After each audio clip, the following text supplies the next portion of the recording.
ये कहानी सिर्फ एक क्रिकेटर की नहीं है। नहीं, ये कहानी है एक रवैये की, एक ऐसे जुनून की जिसने दिल्ली के एक लड़के को दुनिया का किंग बना दिया। आज हम जानेंगे विराट कोहली के बनने की कहानी। ये आवाज, ये एनर्जी, बस यही वो पल है जो उस किंग कोहली को बयां करता है जिससे आज हम सब जानते हैं। एक ऐसा खिलाड़ी जो हारी हुई बाजी को भी जीत में बदलने का दम रखता है। लेकिन सवाल यह है कि क्या ये किंग हमेशा से ऐसा ही था? जी नहीं। और बस यहीं से हमारी कहानी का असली मुद्दा शुरू होता है। ये सिर्फ सक्सेस की कहानी नहीं है, ये कहानी है एक बहुत ही गहरे, एक जबरदस्त बदलाव की। तो चलिए सबसे पहले बात करते हैं उस विराट कोहली की जिसे आज पूरी दुनिया जानती है। हाँ, वही रन मशीन, वही चेज मास्टर जिसके कमाल के रिकॉर्ड्स ने उसे लीजेंड का दर्जा दिया है। जरा इन नंबर्स पर एक नजर डालिए।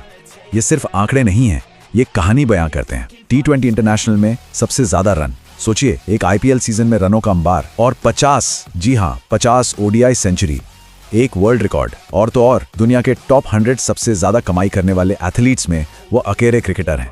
तो किंग का खिताब ऐसे ही नहीं मिला है। पर सवाल वही है, ये किंग आखिर बना कैसे? तो कहानी की शुरुआत होती है बेशुमार टैलेंट से, और एक ऐसे मोड़ से जिसने उनके कैरेक्टर की, उनके जज्बे की एक तरह से कहें तो नींव रखी।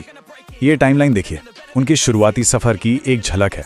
9 साल की उम्र में एकेडमी ज्वाइन की, फिर अंडर 19 वर्ल्ड कप जिताया, सब कुछ सही चल रहा था। लेकिन फिर आया साल 2006 और एक ऐसी घटना हुई जिसने एक 18 साल के लड़के को सचमुच रातों रात बड़ा बना दिया। और यही वो लम्हा है जो विराट कोहली की कहानी को सबसे अलग बनाता है। बस एक बार सोचकर देखिए, 18 साल का एक लड़का, घर पर उसके पिता का पार्थिव शरीर रखा है और वो अगले दिन अपनी टीम के लिए खेलने उतरता है। सिर्फ खेलने ही नहीं, बल्कि 90 रन बना के मैच बचाता है। ये सिर्फ क्रिकेट नहीं था, ये दुनिया के लिए उसकी जबरदस्त मेंटल स्ट्रेंथ का पहला सबूत था। लेकिन कामयाबी का रास्ता कभी सीधा नहीं होता है ना। एक दौर ऐसा भी आया जब जबरदस्त फेलियर ने उनके ट्रांसफॉर्मेशन के लिए एक कैटलिस्ट का काम किया, एक चिंगारी का। बात है 2012 के ऑस्ट्रेलिया टूर की। वो टूर एक भट्टी की तरह था, मतलब चारों तरफ से विरोधी भीड़ का शोर, मैदान पर ऑस्ट्रेलियन प्लेयर्स से लगातार पंगे, और उनका वो एग्रेसिव अंदाज जिसने उन्हें सीधा विवादों के सेंटर में ला दिया। हालात इतने बिगड़ गए थे कि उस दौर के एक माने हुए क्रिकेट क्रिटिक ने यहां तक कह दिया, ये बयान देखिए, ये दिखाता है कि लोगों को उन पर कितना शक था, कितना ज्यादा प्रेशर था। कईयों को तो लगने लगा था कि भाई ये लड़का इंटरनेशनल क्रिकेट के लायक ही नहीं है। बाहर की दुनिया तो जो कह रही थी सो कह रही थी, लेकिन असली तूफान तो अंदर मचा हुआ था। 2012 का IPL सीजन बहुत खराब गया और उसके बाद एक दिन उन्होंने खुद को आईने में देखा और उन्हें अपने अनफिट शरीर को देखकर घिन आ गई। बस यही था वो मिरर मोमेंट, वो पल जिसने सब कुछ हमेशा के लिए बदल दिया। और बस इसी एक पल से उनके एक तरह के रीबर्थ की कहानी शुरू होती है। एक ऐसे डिसिप्लिन की शुरुआत हुई जिसने पूरी क्रिकेट की दुनिया को सच में हैरान करके रख दिया। ये जो फर्क है ना 2012 से पहले और बाद का, वो जमीन आसमान का है। एक तरफ गोल मटोल जंक फूड खाने वाला लड़का, दूसरी तरफ एकदम एथलेटिक उबला हुआ खाना खाने वाला खिलाड़ी। कच्चा टैलेंट अब एक अटूट अनुशासन में ढल चुका था, और ये बदलाव सिर्फ शरीर का नहीं था, ये दिमाग का भी था। और देखिए, ये कोई तुक्का नहीं था, ये किस्मत की बात नहीं थी, ये एक पूरा प्लान था, एक सोची समझी सिस्टमैटिक प्रोसेस। डाइट को पूरी तरह बदल देना, फिटनेस को एक अलग ही लेवल पर ले जाना, और मेंटली खुद को फौलाद बनाना। उन्होंने सचमुच खुद को फिर से गढ़ा था। तो ठीक है, वो बेस्ट बन गए, लेकिन कहानी यहीं खत्म नहीं होती। अब उनके सामने एक बिल्कुल नई चुनौती थी, एक लंबा, बहुत ही थका देने वाला फॉर्म का सूखा। और इस दौर ने उनके सब्र का ऐसा इम्तिहान लिया जैसा पहले कभी नहीं हुआ था। सिर्फ ये एक नंबर देखिए, 1019 डेज, मतलब लगभग 3 साल बिना किसी इंटरनेशनल सेंचुरी के।